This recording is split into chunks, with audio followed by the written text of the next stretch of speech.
भोपाल में किसानों के मुद्दे पर मुख्यमंत्री डॉक्टर मोहन यादव ने कांग्रेस और राहुल गांधी पर तीखा हमला बोला। राहुल गांधी के प्रस्तावित दौरे से पहले दिए बयान में सीएम मोहन यादव ने कहा कि मध्य प्रदेश की बीजेपी सरकार ने प्रधानमंत्री नरेंद्र मोदी के नेतृत्व में कम समय में किसानों के लिए ऐतिहासिक कार्य किए हैं, जबकि कांग्रेस अपने लंबे कार्यकाल में अपेक्षित परिणाम नहीं दे सकी है। मुख्यमंत्री ने बताया कि प्रदेश में सोयाबीन के लिए 1500 करोड़ रुपए से अधिक की राशि भावांतर योजना के तहत दी गई है, जिसकी राष्ट्रीय स्तर पर सराहना हुई। उन्होंने कहा कि सरसों का रकबा 27% बढ़ा है। बाजार भाव 5,500 से 6,000 रुपए तक है, जबकि केंद्र ने 6,200 रुपए एमएसपी घोषित की है। सरसों के लिए भी भावांतर योजना लाने पर सरकार विचार कर रही है। और क्या कुछ कहा सीएम मोहन यादव ने, आइए सुनते हैं। मध्य प्रदेश सरकार किसान कल्याण वर्ष 2026 में किसानों के लिए लगातार कई सारी घोषणा भी कर रही है और काम भी कर रहे हैं। यशस्वी प्रधानमंत्री के नेतृत्व में जिस प्रकार से देश में किसानों के लिए काम किए जा रहे हैं, उनकी उसी भावों के आधार पर किसान कल्याण वर्ष हमने घोषित किया है। और जैसा कि सबको ज्ञात है, बीते समय हमने सोयाबीन के ऊपर लगभग 1,500 करोड़ से ऊपर की धनराशि भावांतर के माध्यम से किसानों के खाते में डीबीटी से डाली थी। इसके आधार पर हमारी मन की भाव किसान अपनी फसल को मंडी में बेचने आए, मंडी जीवन तो मंडी में व्यापार व्यवसाय बढ़े, सामान्य प्रकार से काम चले, उसी योजना के सफलता के आधार पर पूरे देश में मध्य प्रदेश सरकार के इस निर्णय को सराहा गया। और सफलता के साथ इस योजना पे केस स्टडी करके कई राज्यों ने इस योजना को समझने के लिए हमारे राज्य में भी आए और अधिकारियों के साथ दिल्ली में भी इस योजना के ऊपर प्रेजेंटेशन हुआ है।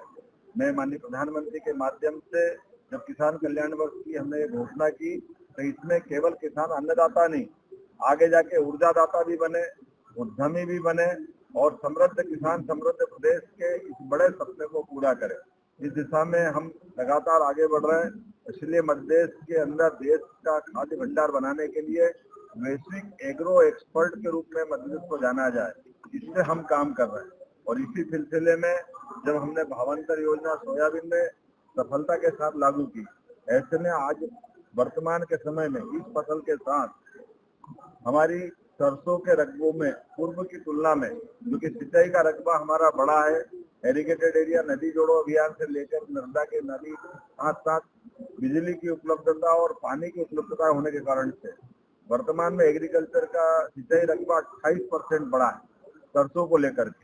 और द्वितीय अग्रिम अनुमान के अनुसार लगभग 15.71 मैट्रिक टन का इसमें वृद्धि हो रही है। हम इस तरह से सरसों के उत्पादन को भी प्रोत्साहन देने की नीति पे काम कर रहे हैं। यही कारण है कि वर्तमान में अभी सरसों के भाव 5500 से लेकर 6,000 तक है। कई बार इसके रेट और गिर जाते हैं। ऐसे में हमारी माननीय मोदी जी के माध्यम से भारत सरकार की एमएसपी 6,200 रुपए प्रति क्विंटल की, और इस आधार पर हमारे किसानों को उनकी एमएसपी का दाम मिलना ही चाहिए, इसलिए हम काम कर रहे हैं। इसलिए उनकी उपज के उचित मूल्य दिलाने के लिए प्रावधान और पात्रता के अनुसार भावांतर योजना के बलबूते पर हम पंजीयन करना प्रारंभ कर रहे हैं और एफएक्यू के आधार पर न्यूनतम समर्थन मूल्य किसानों को मिले, इसलिए हमने इस योजना पे काम करना प्रारंभ किया। और इसी आधार पर आगे जाकर के ये तिलहन का रकबा भी हमारे प्रदेश में बढ़े, इससे हम काम कर रहे हैं। जब आज राज्य की औसत उत्पादकता की तरफ देखें तो हमने उसकी पात्रता अनुसार उसके भुगतान की सारी योजना बनाई। मुझे इस बात की प्रसन्नता है कि हमने सोयाबीन के समान जब इधर सरसों पे आगे बढ़ रहे हैं, तो ये उसी प्रकार से एक बड़ी धनराशि देने के लिए भी हम किसान को तत्पर है, ताकि किसान की हर हालत में एमएसपी पे उसकी फसल का सही दाम मिले। और तीसरी फसल के लिए, क्योंकि बिजली पर्याप्त है किसानों के लिए, और तीसरी फसल भी लोग अपने खेतों में अलग अलग प्रकार से मूंग और अन्य प्रकार की फसल लगाते हैं, लेकिन हमने कहा कि मूंग के बजाय अगर आप उड़द लगाएंगे तो उड़द की डिमांड देश में भी और विदेश में बहुत ज्यादा है। इसकी तुलना में अगर उड़द लगाएंगे तो हम उसको प्रोत्साहन देने के लिए हमारी सरकार ने एक निर्णय लिया है। 600 रुपए प्रति क्विंटल का अलग से बोनस हमारी सरकार के द्वारा दिया जाएगा। अभी तीसरी फसल लगना बाकी है। ऐसे में आप सबके माध्यम से मैं अपील करना चाहूंगा अपने किसान भाई बहनों से कि फसल के विविधीकरण के लिए, आपकी आय बढ़ाने के लिए और संतुलित दलहन उत्पादन की दृष्टि से यह निर्णय बड़ा एक दीर्घगामी है, दूरंदेशी वाला है और विपणन समस्याओं की चुनौती से निपटने के लिए हमने ग्रीष्मकालीन फसल के लिए ये 600 रुपए का बोनस दिया है। उम्मीद करेंगे कि किसान इसका जरूर से लाभ उठाएंगे। साथ ही दलहन में भी हमारा राज्य बहुत तेज गति से आगे बढ़ रहा है। आज की स्थिति में दलहन में हम देश भर में नंबर 1 पे है और इसमें और आगे बढ़ाने के लिए हमने अपने मसूर, चना फसल ये प्राइस सपोर्ट स्कीम के अंतर्गत चना 6.49 लाख मीट्रिक टन, मसूर 6.1 लाख मीट्रिक टन का उपार्जन का प्रस्ताव हमने भारत सरकार को भेजा है और वहां के सकारात्मक संदेश हमको मिले। माननीय मोदी जी की सरकार, माननीय तमाम प्रकार के कृषि मंत्री और हमारे वाणिज्य मंत्री सबने आश्वस्त किया है कि हमारा चना, मसूर, उड़द जिस प्रकार से हमारे राज्य में हो रहा है इसके उपार्जन के लिए वो हमको नाफेड और एनसीसीएफ के माध्यम से सीधे 1.31 लाख मीट्रिक टन का प्रस्ताव हमने भेजा है और उसके सकारात्मक संदेश मिले। मैं आपके माध्यम से आज ये हमने अपना विशेष वक्तव्य विधानसभा में भी रखा है और जैसे कि मैंने अपने बजट वक्तव्य में भी कहा था कि किसानों को लेकर हमारी सरकार लगातार काम कर रही है। ऐसे में कहीं ओला, कहीं बारिश या कोई नुकसानी हुई है तो हमने सभी कलेक्टरों को उनके सर्वे कराते हुए यथायोग्य प्रकार से, यहाँ तक कि हमने तो पीला मोज़ेक तक में सरकार के माध्यम से पहली बार देश में किसानों को मुआवजा दिलाने का प्रयास किया और उम्मीद कर रहे हैं आने वाले समय में ऐसे सभी कामों के बलबूते पर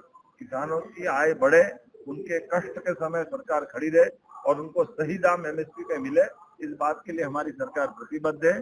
आइए हम सब मिलकर के राज्य की प्रगति के लिए, किसान की बेहतरी के लिए आगे बढ़े। इसी भाव के आधार पर मैंने अपनी बात कही।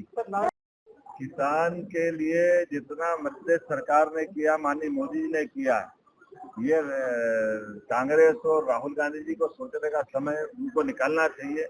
1956 में मध्य प्रदेश बना था और 1956 से लेकर 2002-3 तक पूरे प्रदेश में सिंचाई का रकबा केवल 7.5 लाख हेक्टेयर था, तो माफी मांगना चाहिए। आज हमारी सरकार लगभग 2002-3 के बाद हमें जब बना मुख्यमंत्री तब हमारी सरकार 44 लाख हेक्टेयर में सिंचाई का रकबा था और उससे बढ़कर के जितना उन्होंने 55 साल में किया उससे 1.5 गुना ज्यादा 10 लाख हेक्टेयर तो हमारी सरकार ने अभी वर्तमान में कर दिया। ये हमारे काम करने का तरीका और माननीय मोदी जी के नेतृत्व में जिस प्रकार से एक के बाद एक किसानों को लेकर के हित हो रहे हैं। आप बताइए, यूरोपियन यूनियन से जो हमारा एग्रीमेंट हुआ ये हमारे किसानों की आय बढ़ाने के लिए ही हुआ। जिस प्रकार से टेक्सटाइल हब में हम कपास को लेकर के माननीय मोदी जी ने अपने जन्म दिवस के अवसर पर धार के अंदर पीएम मित्र पार्क की सौगात दी। ये किस बात की सौगात? जरा इस बात को कांग्रेस माफी मांगे। उनके समय हमारी कॉटन इंडस्ट्रियां बंद हुई थी, तमाम प्रकार की जिनिंग प्रेसें बंद हुई थी। आजादी के पहले जो मिल चल रहे थे, कांग्रेस की कुशासन के कारण उनके मजदूरों का भुगतान तक नहीं हुआ। हीरा मिल, विनोद मिल, उज्जैन का इंदौर टेक्सटाइल मिल, हुकुमचंद मिल इंदौर का, रतलाम का सज्जन मिल, जैसी मिल ग्वालियर का, ये सारे मिलों में अगर ताले लगे तो कांग्रेस के शासनकाल में लगे और किसानों के साथ अन्याय करने की दृष्टि से लगे। मैं उम्मीद करता हूं आने वाले समय में किसान के हित में हमारी सरकार लगातार इस प्रकार से काम करती रहेगी और कांग्रेस अपनी हरकतों के कारण से इतने दुर्भाग्य के साथ कहना पड़ेगा, अभी एआई समिट में भी कांग्रेस ने जो वहाँ गंदा प्रदर्शन किया, भाई आपका भली हमारी राजनीतिक दृष्टि से कुछ दुविधा हो सकती है लेकिन देश की इज्जत तो सबसे पहले रखो। देश का मान सम्मान बढ़ाने के लिए दुनिया भर के एआई से जुड़े हुए लोगों को बुला करके बड़ा कार्यक्रम हुआ, लेकिन कपड़े खोलकर कांग्रेस ने अपनी गंदी मानसिकता का परिचय दिया। कांग्रेस को माफी मांगना चाहिए, राहुल गांधी को माफी मांगना चाहिए महाकाल दरबार में जाकर के कि अगली बार ऐसी गलती नहीं करेंगे।